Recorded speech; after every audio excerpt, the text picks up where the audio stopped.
Good to see you and congratulation Harnaaz ji, आपने हमारे देश का नाम और लाइक रोशन किया। तो बताइए कि कैसा रहा एक्सपीरियंस विथ मिस यूनिवर्स तक का, और ये जो आपने क्राउन जीता है वो अपने आप में बहुत बड़ी बात होती है। तो कैसा रहा ओवरऑल एक्सपीरियंस मिस यूनिवर्स तक का सफ़र?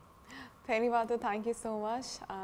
आपने बोला कि बहुत बड़ी बात है, बिल्कुल 21 सालों के बाद इंडिया को ये क्राउन मिला है, पर ये सिर्फ मेरी नहीं, सबकी मेहनत थी और इसकी वजह से हमें ये क्राउन मिला है। कब से हम वेट कर रहे थे इस चीज़ के लिए। काफ़ी खुशनसीब महसूस करती हूँ मैं अभी, पर मैं कह कर गई थी जाने से पहले, पर मैं okay, I think I should say काफ़ी खुशनसीब महसूस करती हूँ मैं, पर मैं कह कर गई थी कि मैं हरनाज हूँ और देश का नाज हूँ और मैं क्राउन ज़रूर लेकर आऊँगी। और मैंने आई थिंक वो किया, right, and I am happy. I just can't wait कि मैं ये सब कुछ सेलिब्रेट करूँ इंडिया के साथ। एंड जो इश्यूज़ हैं जिसके बारे में बात करना चाहती हूँ, एंड मैं डिटर्मिन्ड हूँ उसके बारे में और अच्छे से बात करूँ। ऐसा कॉन्फिडेंस आई थिंक हमारे देश के सारे यूथ के अंदर होना चाहिए कि मैं यहाँ जाऊँगी और ये जीत कर लाऊँगी। यू नो हरनाज जी, क्योंकि जितना मेरा नॉलेज है, दुनिया में पूरे, ना कि सिर्फ इंडिया में बल्कि पूरी दुनिया में बहुत सारे मॉडल हैं, मेल हो या फीमेल हो, लेकिन ये जो क्राउन किसी कुछ एक चुनिंदा लोगों के पास आता है, तो जिनमें से आप एक हैं। तो देन वो क्राउन आपको पहनाया गया, वो मैं वीडियो भी देख रहा था। What's your feeling? Oh my God, कहना चाहेंगे आप? आई थिंक वो फीलिंग बहुत अनएक्सप्लेनेबल होगी मेरे लिए, क्योंकि जब उन्होंने इंडिया बोला तो मेरे को ऐसे यकीन नहीं हो रहा था कि उन्होंने इंडिया बोला, एंड मैं एकदम से रोई, जैसे आपने वीडियो में देखा। बट आई थिंक जब मैं रोई तो मेरे साथ पूरा भारत भी रोआ, और वो फीलिंग बहुत ही यूनिवर्सल थी। एंड मुझे वो जब मैंने क्राउन डाला तो शायद आपने देखा भी होगा कि मैंने उसको पहले उसका माथा टेका, एंड ऐसे कुछ इंटेंशनली कुछ नहीं, जस्ट वो होता है ना, जैसे जब मेरा नेशनल क्राउन भी था, जब मेरे को वो पहनाने वाले थे, तो मैंने जब पहना उसके बाद मैंने माथा टेका। सो दैट समथिंग मेरे लिए। वो क्राउन का मतलब ये नहीं है कि आप जीत गए हो, आप दुनिया की सबसे खूबसूरत लड़की हो, जो कि अभी मैंने देखा है बहुत लोग मुझे से बोल रहे हैं। That's not the reality. The thing is, वो क्राउन आपकी बहुत बड़ी रिस्पॉन्सिबिलिटी है। तो आप जब कोई चीज़ लेते हो ना, जब आप कहीं पे भी जाते हो, तो यू आर ग्रेटफुल, आप पहले उसका शुक्रिया अदा करते हो। तो मैंने पहले क्राउन का शुक्रिया अदा किया कि आपको लगता है कि मैं वो पहनकर उन सब बातों पे या उस क्राउन को अच्छे से संभाल सकूं, और वो अब मेरी रिस्पॉन्सिबिलिटी है। और मैं अपनी देश के इंडिया से आती हूँ, और मैंने अपने देश को तो प्राउड करना ही है, पर अब मेरे ऊपर सब पूरी दुनिया की रिस्पॉन्सिबिलिटी है। तो जब उन्होंने वो पहनाया तो मुझे तब से ही वो रिस्पॉन्सिबिलिटी महसूस हो गई थी, और मैंने बोला अपने आप को कि हाँ, अब तू जो करना चाहती है वो अब तू करेगी, and now it's happening in your life.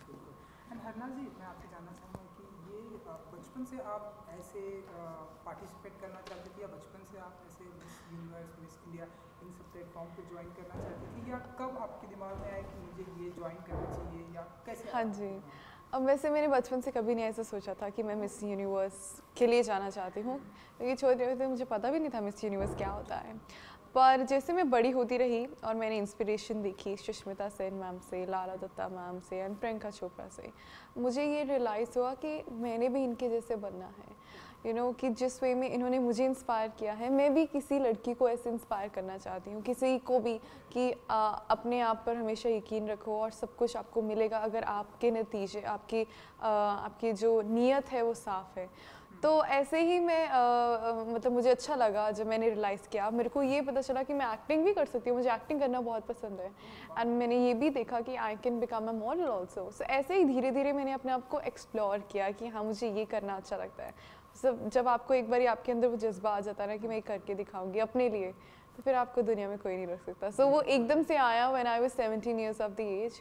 तो उसके बाद मैंने कभी पीछे मुड़कर नहीं देखा, और जो मर्ज़ी हो जाए दुनिया में, मैं हमेशा डट के रही हूँ कि कोई मेरा तहस नहस नहीं कर सकता। इनिशियली वो पंजाबी में कहते हैं ना कि इधर दा उधर कुछ नहीं कोई कर सकता, वो अपने आप स्ट्रॉन्ग बिल्ड होता रहा मेरा एटीट्यूड। और यही मेरी एडवाइस होगी यंग विमेन को ऑल अराउंड द वर्ल्ड कि जब आपके अंदर आपका अपने आप पे यकीन है, तो आपको दुनिया में कोई भी नहीं रोक सकता। आपको बहुत लोग आएंगे आपको मतलब नीचा दिखाने के लिए, या मे बी आपको ऐसे लगेगा कि मैं टूट जाऊंगी, पर आप जब तक आपका अपने आप पे कंट्रोल है कुछ भी नहीं हो सकता। बिल्कुल बिल्कुल, अब आपका कोई नहीं कुछ भी नहीं कर सकता। तो हम ऐसा माने, क्योंकि हरनाज जी ये जो रास्ता है जहाँ जो आपने मुकाम हासिल किया, ये रास्ता आप कहीं ना कहीं बॉलीवुड की तरफ भी जाता है, क्योंकि चाहे आपने बात की लारा दत्ता, सुष्मिता से, जितने भी लोगों को ये टैग मिला, आज हम देख रहे हैं बॉलीवुड में उनका बहुत ही अच्छा नाम समझ। और आपने एक्टिंग की भी बात की, तो हम ऐसा माने कि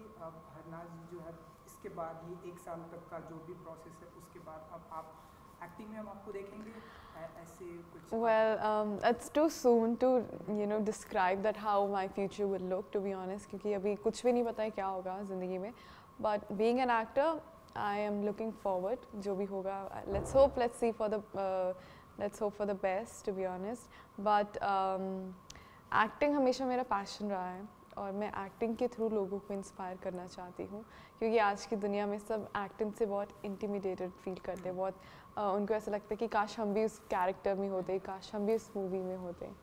तो पता है हमें कैसे सबको इन्फ्लुएंस करना है, और अगर है वो कला तो आप उसको यूज़ करो सही ढंग में, एंड ये प्लेटफॉर्म से अपने दिल की भी सुनो और लोगों को इंस्पायर भी करो। So let's hope for the best. बिल्कुल बिल्कुल। सो आपका favourite actor? Shahrukh Khan. And female? Deepika Padukone.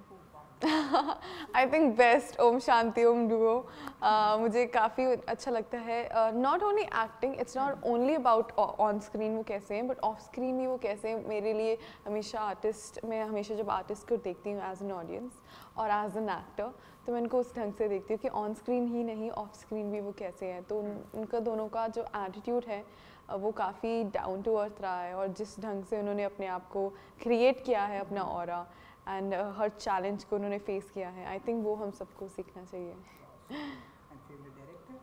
Sanjay Leela Bhansali, I love his work, I love the quality, जो वो मूवीज़ करते हैं वो मुझे बहुत ही, मतलब वो आई लव इट। वो होता है ना एक आर्ट को वो बहुत अच्छे में दिखाते हैं, एंड हर चीज़ की डिटेल्स देखते हैं।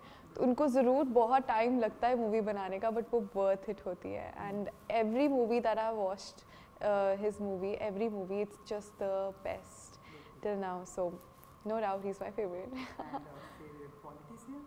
Oh God, I think that is no favorite in that, to be honest. I'm sorry to say that, क्योंकि सबके opinions different होते हैं, and I think especially I would like to encourage the youth कि वो भी part लें इस चीज़ में, क्योंकि आप अपनी दुनिया का आप अपनी देश का भविष्य हो, तो आपको पता होना चाहिए आपके देश में क्या हो रहा है।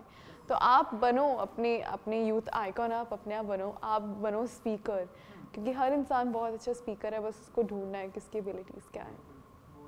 हाल फिलहाल में कोई फिल्म आपने ऐसी देखी जो आपको बहुत ही इंस्पायर्ड हो, क्योंकि आपको एक्टिंग पसंद है इसलिए, जो आपको बहुत ही इंस्पायर? आई थिंक जो मेरी फेवरेट मूवी अभी तक की रही वो मैरी कॉम है। द वे उन्होंने, क्योंकि मैं हमेशा विमेन एम्पावरमेंट पे बात करती हूँ, सिर्फ बात ही नहीं है, I have seen that closely, और मुझे पता है कि मैंने क्या ब्रेक करना है वो स्टेरियोटाइप। तो वो मैरी कॉम मुझे बहुत इंस्पायरिंग लगती है। दंगल भी है, बट वो होता है ना कि जैसे हर मूवी अपने आप में अच्छी है, दंगल अपने आप में मुझे बहुत अच्छी लगती है, और मैरी कॉम अपने आप में।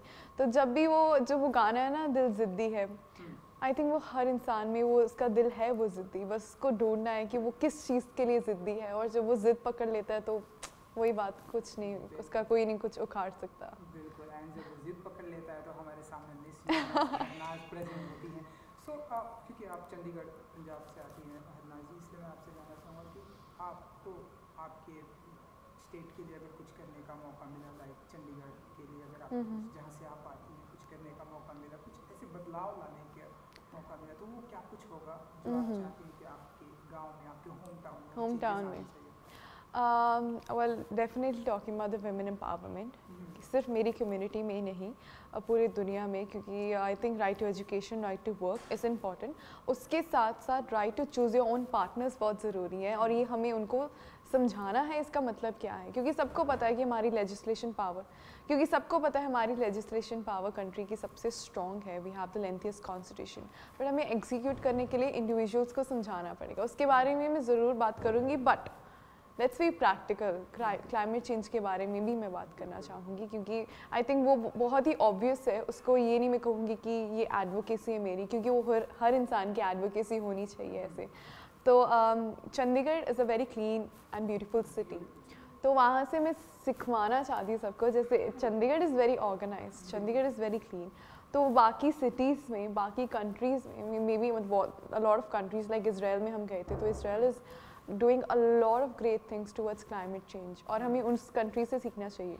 बट अगर मैं इंडिया के बीच में रहकर बताऊँ कि चंडीगढ़ से हमें क्या सीखना चाहिए, रादर देन मैं ये कहूँ कि चंडीगढ़ में क्या बदलाव आना चाहिए, तो आई थिंक वो क्लीन ब्यूटीफुल सिटी कैसी है उस पर हमें सीखना चाहिए।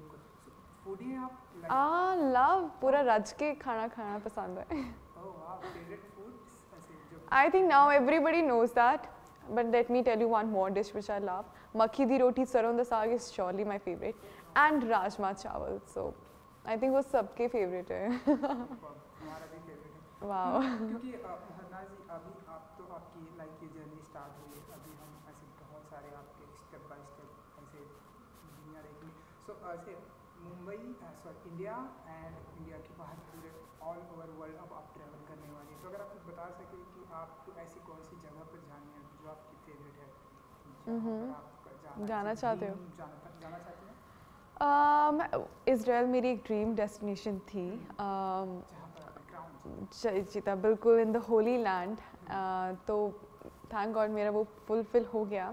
अपार्ट फ्रॉम पेरिस, जहाँ आई थिंक सब जाना चाहते हैं, मुझे अपना भारत भी बहुत पसंद है, so as a no offence, but मैं जापान ज़रूर जाना चाहती हूँ क्योंकि उनकी जो टेक्नोलॉजी इतनी एडवांस्ड है एंड वो इतने फोकस्ड है वहाँ पर, you know they respect time and I think time is timeless. तो वो मैं वहाँ पर जाके देखना चाहती हूँ कि वो कैसी टेक्निक्स यूज़ करते हैं, उनसे कुछ सीख कर मैं उसको आगे ही आगे जिस कंट्री में जाती रहूँगी उससे कुछ सीख कर और नेक्स्ट कंट्री को पास करूँगी, उनसे कुछ सीख कर नेक्स्ट कंट्री को पास करूँगी। I think it's never enough, क्योंकि हर कंट्री से मुझे कुछ ना कुछ सीखने को मौका मिलेगा, और मौका मिले तो पूरी दुनिया घूमना चाहूँगी मैं। यू नो नाजी, क्योंकि आपने बताया कि एक्टिंग में हम आपको देखेंगे, आई विश कि जब ये आपका सारा प्रोजेक्ट खत्म होने के बाद हम आपको एक्टिंग में देखेंगे। इसके अलावा और किन किन चीज़ों का शौक रखती है, लाइक सिंगिंग का? बिल्कुल, मुझे सिंगिंग का बहुत शौक है। मैं अपने आप को एज अ प्रोफेशनल सिंगर नहीं बुलाती हूँ, शौक से ही मैं सिंगिंग करती हूँ। One second, sorry. मैं अपने आप को एज अ प्रोफेशनल सिंगर तो नहीं बुलाती हूँ, बट मुझे सिंगिंग करने का बहुत शौक है। मुझे कपलेट्स शायरी लिखने का बहुत शौक है। मिमिक्री मुझे लगता था एक मेरा हिडन टैलेंट है, बट आई थिंक वो सबको पता चल गया। अपार्ट फ्रॉम दैट मुझे गार्डनिंग का भी बहुत शौक है, क्योंकि मेरे दादाजी फार्मर थे और मेरे मॉम को गार्डनिंग का, सो वो होता है ना कैसे आपको वहीं से आता है, तो मुझे नेचर के साथ भी रहना बहुत पसंद है। तो ये ऐसी छोटी छोटी चीज़ें हैं जो हरनाज को डिफाइन करती हैं।